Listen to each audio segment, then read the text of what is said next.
Madame, Monsieur, bonsoir et merci de nous retrouver sur CAMNews 24. Voici la dernière livraison de cette semaine. Nous sommes le dimanche 13 octobre 2013. Voilà le sommaire. Qui du Cameroun ou de la Tunisie se qualifiera pour le mondial de 2014 au Brésil? La réponse à cette question sera connue le 17 novembre 2013 prochain à Yaoundé. Ce sera à l'occasion du match retour du dernier tour éliminatoire zone Afrique de cette compétition. Les Lions indomptables du Cameroun et les Aigles de Carthage se sont séparés sur un score vierge de 0 but partout. C'était tout à l'heure à Rades en Tunisie. Et puis, près de 600 000 personnes souffrent des maladies de la vue à travers le monde. Le chiffre qui invite à la précaution a été donné cette semaine et c'était à l'occasion de la journée mondiale consacrée à la vue. Le thème fort évocateur invitait tout simplement à tester notre vue pour garder la santé. Voilà pour le sommaire. Les détails, à tout de suite. Bonsoir à tous et merci de nous accorder votre fidélité. On a donc dit en titre, éliminatoire de la Coupe du Monde de 2014 au Brésil et qui du Cameroun et de la Tunisie se qualifiera pour le mondial de 2014, le mondial de cette compétition. Voilà, la réponse sera donnée le 17 novembre 2013 prochain à Yaoundé. Ce sera à l'occasion du match retour du dernier tour éliminatoire en zone Afrique de cette compétition. Les Lions indomptables du Cameroun et les Aigles de Carthage se sont séparés sur un score vierge de 0 but partout. C'était tout à l'heure à Rades en Tunisie. Press House, CAMNews 24 resserre ses rangs pour affronter l'avenir. Les jalons de ce nouveau challenge ont été posés cette semaine au cours d'une importante réunion que présidait personnellement le président du conseil d'administration de CAMNews 24, M. Mamadou Bayo Fadil, au cours des assises qui se sont tenues au 4e étage de l'immeuble abritant les services de la chaîne de télévision en continu, a invité les uns et les autres à travailler d'arrache-pied, surtout pour relever les défis. Il était également question au cours de cette réunion de faire ce qu'on appelle ici la reprise en main du personnel. Les détails avec Donald Anouzoua. Plusieurs points figuraient à l'ordre du jour. Les plus importants portaient sur l'évaluation du chemin parcouru depuis la mise en place de la chaîne de télévision, de son lancement de février 2012 à cette date précise. Prenant la parole, Mamadou Bayo Fadil a salué les efforts constants et quotidiens de l'ensemble du personnel, tous services confondus, qui a su capitaliser avec maestria les gros investissements consentis par la plus haute hiérarchie de manière à hisser la chaîne en peu de temps au premier rang des télévisions qui comptent dans l'univers audiovisuel national et international. Aussi, pour ne pas dormir sur ses lauriers, le président directeur général de CAMNews 24, dont la grosse activité managériale n'est plus à compter, est venu par cette rencontre procéder au recadrage, mieux, resserrer les rangs pour stopper le flottement du personnel. Il a pour ainsi dire instruit au personnel d'encadrement de veiller sur la redéfinition des tâches, la régularité, la qualité qui seules peuvent garantir la performance et l'atteinte des objectifs recherchés par cette chaîne de télévision qui a, par sa façon de faire, révolutionné ce secteur qui était jusque-là monotone en termes de logistique, d'innovation technologique. Pour finir, Mamadou Bayo Fadil, qu'entouraient les directeurs de l'information, des programmes et techniques et l'ensemble du personnel journaliste, caméramen, monteur et diffuseur, a fait d'autres annonces allant dans le sens de la visibilité de la chaîne. Dans les tout prochains jours, CAMNews 24 effectuera ses premiers décrochages dans les régions du pays et au-delà des frontières pour se rapprocher davantage de son public qui s'évalue en des millions de téléspectateurs au profit de l'information en continu. Et au sortir de cette importante réunion qui visait donc à resserrer les rangs pour affronter les challenges futurs, voici l'attitude de quelques responsables de la chaîne au micro de Benoît Dormo. Je trouve au sortir de cette réunion qu'elle était plus qu'importante au regard de la reprise en main du personnel, qui est une chose importante dans le cadre du management d'une entreprise. Ça, le président directeur général de CAMNews 24 l'a compris et ce n'est pas la première réunion, mais je pense tout simplement que les uns et les autres ont, au cours des échanges, reçu la nouvelle ligne directrice qu'on veut inculquer donc à la chaîne qui va totaliser bientôt ses 2 ans de présence dans l'univers audiovisuel au Cameroun. Je pense que tout est parti sur des bonnes perspectives. On annonce d'ailleurs le déploiement dans les différentes régions du pays et même probablement au-delà dans la limite de nos moyens et ce sera tout simplement pour le bien de nos téléspectateurs. Je pense que la réunion d'aujourd'hui était importante pour que le personnel se ressente encore beaucoup plus près de la hiérarchie même de cette chaîne. Je dirais qu'à la sortie de cette réunion qui pour moi était très importante et qu'il fallait que justement le président recentre les choses, qu'il remette de l'ordre, que ce soit au niveau du personnel, que ce soit au niveau de l'administration, pour qu'enfin chacun puisse savoir exactement ce qu'il doit faire et combien est-ce qu'il le fera. Et aussi important parce que pour un manager, l'idéal parfois c'est de réunir les troupes pour que nous sachions qu'il est à notre écoute, même si parfois on a des petits problèmes, on a des soucis au niveau de nous, de nos collègues, entre nous les collègues. Il faut parfois qu'ils tapent le poing sur la table pour dire stop, voilà ce qu'on s'était dit au départ, voilà à quel niveau nous sommes. Prenons actuellement le temps fort de l'information de la semaine sur CAM 24. Santé oculaire, les médecins condamnent le port des lunettes fantaisistes et surtout la vente illicite de ces objets et qui écument les principales rues des villes du Cameroun. Il faut dire qu'ils se sont exprimés sur la question. C'était au cours de la Journée mondiale de la vue qui s'est célébrée sous le thème « Santé oculaire pour tous, testez votre vue ». Apollinaire Zobembon pour les détails. Un tour effectué dans les rues de la capitale économique nous a permis de nous rendre compte du plaisir que bon nombre de Camerounais éprouvent à porter des lunettes. Les raisons pour lesquelles les uns et les autres en font usage sont diversifiées. Bon, c'est pas une prescription médicale. Bon, je me sens mieux avec lorsqu'il fait chaud et je me débarrasse de ça peut-être à des heures un peu tardives, peut-être dans l'après-midi comme 16 heures. Je porte les lunettes parce que déjà d'abord par fantaisie, c'est design et un peu comme les stars, un peu comme si on était à Hollywood. En dehors des raisons suscitées, les personnes souffrant des pathologies oculaires trouvent également leur compte auprès des vendeurs de lunettes qui courent les rues. Un état des choses malheureusement décrié par les spécialistes de la santé oculaire. La vente illicite de lunettes serait comparée aux médicaments de poteau parce que la prescription de lunettes répond à beaucoup de critères. Et l'erreur que beaucoup de Camerounais, beaucoup de malades font, c'est qu'ils pensent que l'ophtalmologie se résume tout simplement à la prescription des lunettes. Certains malades se sont déjà mis au pas. C'est une prescription médicale que j'ai reçue après beaucoup d'examens. J'ai perdu mon cristallin, donc je ne vois pas du côté droit. C'est pourquoi je mets les lunettes pour corriger la vue parce que lorsqu'il y a un œil qui ne marche pas, ça essaie d'influencer sur l'autre œil qui marche. Bon, les lunettes sont là donc pour corriger, radoucir la vue et me permettre de voir normalement. En ce jour où l'on célèbre la vue, la fréquentation dans les structures sanitaires privées pour les besoins ophtalmologiques est moindre que dans les structures publiques.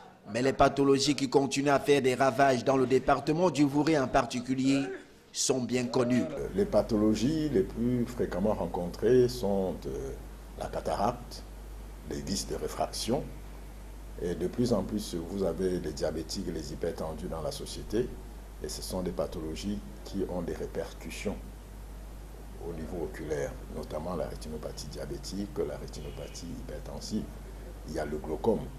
Et il y a les maladies ophtalmologiques de l'enfant. Le thème choisi pour cette célébration, à savoir santé oculaire, testez votre vue, est interpellateur. S'il est donc vrai que la vue, c'est la vie, il est plus qu'urgent de la protéger. Sécurité et santé au travail à présent et les médecins spécialistes du domaine venus de plusieurs pays africains qui viennent de mettre au point des stratégies visant à améliorer les conditions des travailleurs en entreprise. Le projet exécuté pendant 3 jours de travaux dans la capitale économique du Cameroun a servi de piste au sortir des assises du premier congrès de la Société camerounaise de santé et sécurité au travail. Les détails avec Divine Lapi et Josué Ngongan. Les activités de sécurité et santé au travail dans les entreprises sont faibles, ce qui précarise les conditions de travail des employés et même menace le bien-être des communautés en handicapant le développement économique. Ceci est dû dans la plupart des pays en voie de développement à la non-connaissance de la culture de sécurité et santé au travail. Ceci appuyé par le faible engagement des entreprises vis-à-vis de leurs responsabilités sociales, L'insuffisance de la prise en compte de la protection de l'environnement périprofessionnel en général dans les programmes de santé et de sécurité au travail dans les entreprises et le développement important de l'économie informelle, entre autres. Ce secteur dit informel, qui constitue environ 80% des activités économiques dans les pays en voie de développement, est le plus touché par cette situation. Les personnes exerçant dans ce secteur sont confrontées à des risques très importants tels que la non-protection du corps contre les rayons solaires, problèmes sanitaires, problèmes respiratoires, car absorbant des odeurs nauséabondes. Des solutions pour pallier cet état de choses ont été proposées par les différents conférenciers lors des ateliers. C'est ainsi que la création de mutuelles de santé et caravanes sur les lieux de travail à bas prix ont été préconisées. Ces défenseurs du bien-être des employés ajouteront que la création des emplois en qualité et en quantité promeut un travail décent. Les maladies cardiovasculaires au travail ont été aussi énumérées. Ici, l'hypertension artérielle constitue la première cause de mortalité au travail dans le monde.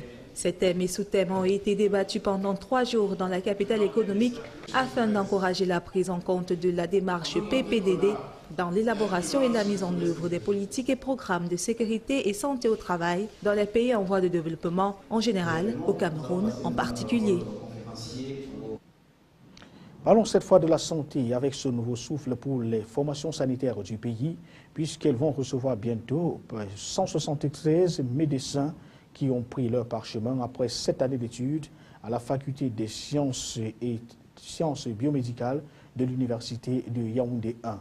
Il faut dire que ces derniers ont donc reçu leur parchemin. Ils ont également reçu pour mission de rester véritablement au chevet des malades pour entrer dans les faits le serment d'Hippocrate qu'ils ont prononcé au sortir de cette cérémonie. Voici les détails avec Sadou Mamoudou et Marcel Vondoabin. L'amphi 700 de l'université de Yaoundé 1 se débarrasse de son caractère austère. Des cours, l'événement en ce 11e jour du mois d'octobre lui impose la solennité, mais surtout la célébration de l'excellence professionnelle des quelques 173 lauréats de la faculté de médecine et de sciences biomédicales de la mère des universités. Célébration qui couronne ainsi cette année d'études, d'où les parchemins en guise d'illustration, mais surtout d'attestation de fin de formation, une fin de formation qui permettra ainsi aux désormais professionnels de la santé humaine de lutter contre les maladies virales, congénitales, endémiques, pandémiques entre autres. Bien plus, le doyen de la faculté du jour souligne que cette sortie tombe au lendemain des réformes enclenchées dans le secteur de la formation médicale au Cameroun. Et pour fortifier ces désormais médecins et autres spécialistes de la santé humaine, des prix et primes leur sont remis au-delà de leur portefeuille ministériel. Les membres du gouvernement, à l'instar de l'assistance et des élus du jour, n'ont pu se retenir lorsque le major à titre posthume de la filière ophtalmologie, Guy Patrick Ella, décédé dans un accident de circulation, est convié à se présenter sur le podium par sa maman. Mais la récompense reste à jamais gravé dans l'histoire, puisque ce prix porte désormais son nom, soit le prix Ella. Mais le ministre de la Santé publique convie tout de même ces désormais professionnels à faire montre d'éthique et de déontologie professionnelle afin que la cuvée 2013 soit une illustration de la passion pour que la dignité humaine triomphe dans les différentes formations sanitaires. Pose de la première pierre en vue de la construction du second pont sur le fleuve Vouri. Les missions d'inspection se multiplient à Douala. Le ministre des Travaux publics, Patrice Ambassala, et le directeur adjoint du cabinet civil de la présidence, Joseph Lé, étaient encore dans la capitale économique cette semaine. C'était pour s'assurer de l'état d'avancement des travaux de la tribune qui devrait accueillir le chef de l'État et de nombreux invités attendus au cours de cette cérémonie. Explication Benoît Dormeau, Apollinaire Zoubenbon. Pour cette autre descente sur le site de l'événement, Patrice Ambassala et Joseph Lé sont restés muets face aux interrogations des hommes des médias au sujet de l'arrivée imminente du chef de l'État Paul Biya à Douala. Mais au regard de la situation sur le terrain, tout porte à croire que le jour tant attendu pointe déjà à l'horizon. L'espace est bien aménagé, les travaux de construction de la tribune achevés. Une équipe se déploie actuellement sur le terrain à dresser des tentes où seront installés des invités de marque. Comme lors de son premier passage dans la capitale économique, le ministre des Travaux publics a effectué une visite des lieux pour apprécier le travail abattu, mais surtout relever les détails à perfectionner. Tout ceci s'est fait en présence du directeur adjoint du cabinet civil de la présidence de la République, Joseph Lee, et des autorités administratives de la ville de Douala, au rang desquelles le gouverneur de la région du littoral, Joseph Betty Assomo. Mais au-delà de tout ceci, l'arrivée du chef de l'État dans la capitale économique demeure au centre des débats et Douala se part déjà de ses plus beaux atouts. Voilà qui est à venir et ça va se passer cette semaine. En l'occurrence, le 16 octobre 2013 prochain, c'est le jour attendu pour la publication des résultats des législatives. Il faut dire que le contentieux a été vidé cette semaine. 42 recours avaient été introduits auprès de la Cour suprême qui siège jusque-là comme conseil constitutionnel. L'annonce a donc été faite par Alexis Dipanda-Moïse au sorti des travaux. Il faut dire qu'il avait lui-même reçu tous ces recours de la Chambre administrative de la Cour suprême. L'économie des travaux avec Alexis Claude Amougou et Serge Mamoudou et Sadou Mamoudou. Aucune, pas une seule formation politique requérante n'a été exempte du rejet du Conseil constitutionnel. Bref, rien des 41 recours introduits en annulation des élections législatives dans certaines circonscriptions du pays n'a prospéré devant l'équipe du premier magistrat de la Cour suprême, Alexis Dipanda-Moïse. Même cette requête, intentée par William Bambi-Sué, réclamant une rétribution de siège dans la circonscription électorale de Buissante, n'échappe point au tourbillon du rejet du Conseil constitutionnel. Cette 39e requête inscrite au chapitre de recours, qui voit d'ailleurs le désistement du requérant, ne confirme que la grisomine perceptible dans la classe politique requérante depuis ce vendredi 11 octobre 2013 à 10h30 alors que l'audience publique prenait alors son envol. Au soir de celle-ci, aucune requête des 14 partis politiques n'a eu raison de l'équipe menée par Alexis Dipanda-Moïse. Dans cette veine, les deux cas de délibéré ont fini également leur cours sur le mur du rejet. Au finish donc,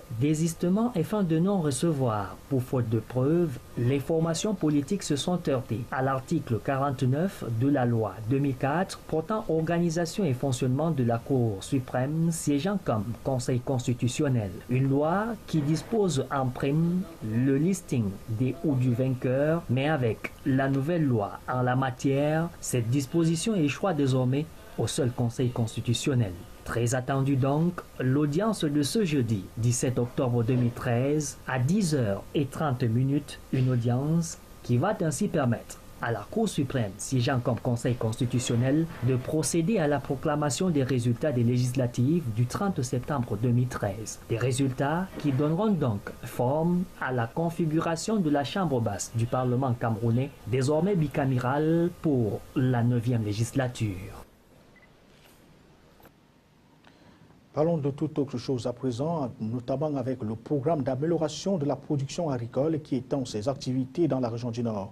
Les coopératives opérant dans la production laitière ont reçu cette semaine des informations utiles sur les ambitions futures de ce programme qui prend également en compte la lutte contre la pauvreté à travers la promotion du développement de la filière lait dans la partie septentrionale du Cameroun. Les détails, c'est avec Giscard Amand-Bonnier et Serge Tetka.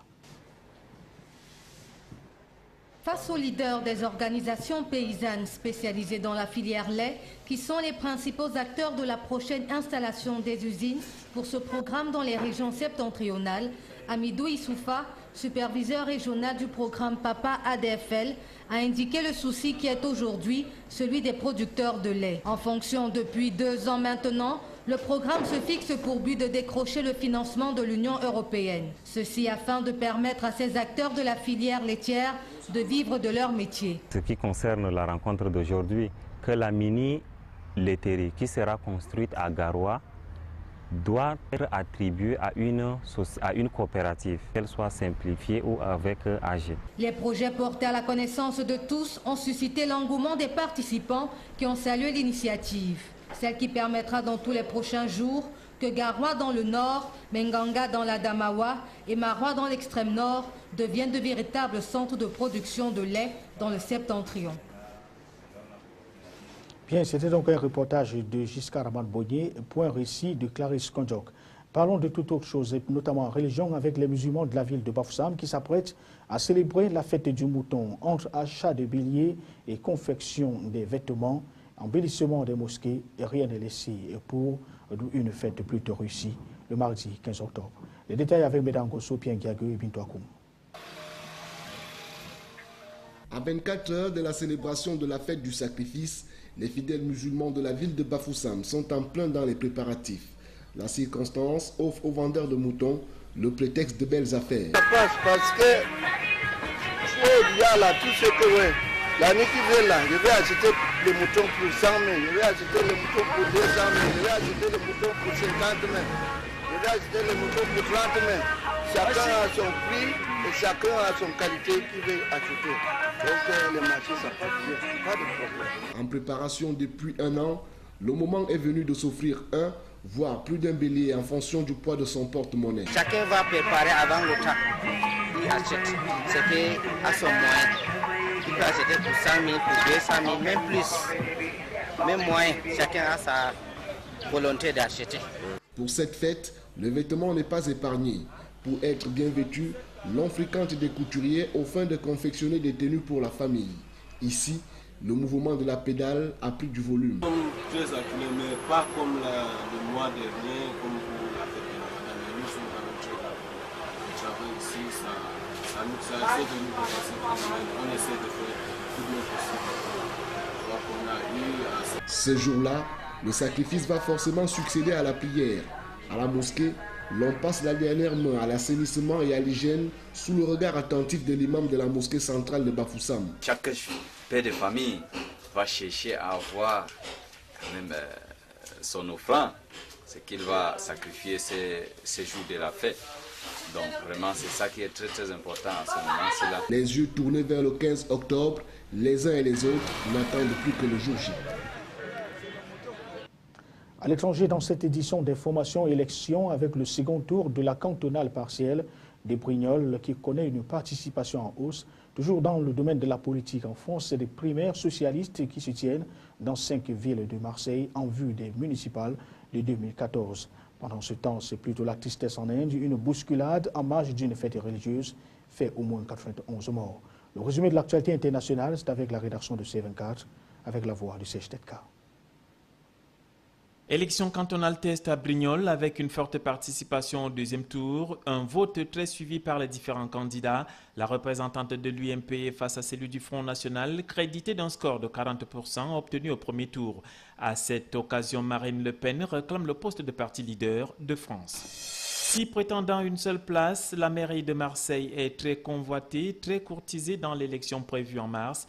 Entre autres candidats, on note la présence de la ministre Marie-Arlette Carlotti, le député maire Patrick Menucci et la très médiatisée sénatrice Sania Gali. Un scrutin déjà contesté par certains délégués de candidats qui parlent d'entorse au processus électoral. Aix-en-Provence, Boulogne-Billancourt, Béziers et Le Havre choisissent aussi leurs représentants socialistes. Au moins 91 morts et plusieurs centaines de blessés à la suite d'une bousculade monstre dans un temple au centre de l'Inde. La cause est due à une fausse alerte faisant état de l'effondrement d'un pont. Pendant ce temps, un cyclone a balayé la côte est de l'Inde sans faire trop de victimes. Le pire a été évité grâce à l'évacuation de plus d'1 millier d'habitants, au moment même où l'on enregistre des vents allant à plus de 200 km/h. À 72 heures du deadline, les inquiétudes grandissent quant au paiement de la dette des USA, la première économie au monde. Une ultime rencontre du Sénat est prévue ce jour afin de trouver un dénouement heureux à cette crise. Au FMI, cependant, Christine Lagarde prévient les États-Unis. En cas de non-paiement, il est à craindre des effets pervers sur l'économie semblable à la crise financière mondiale survenue en 2008. Fin de ce journal, mesdames, messieurs, merci pour votre fidélité. Nous vous souhaitons de passer des bons moments en compagnie de nos programmes qui se poursuivent. Bonsoir.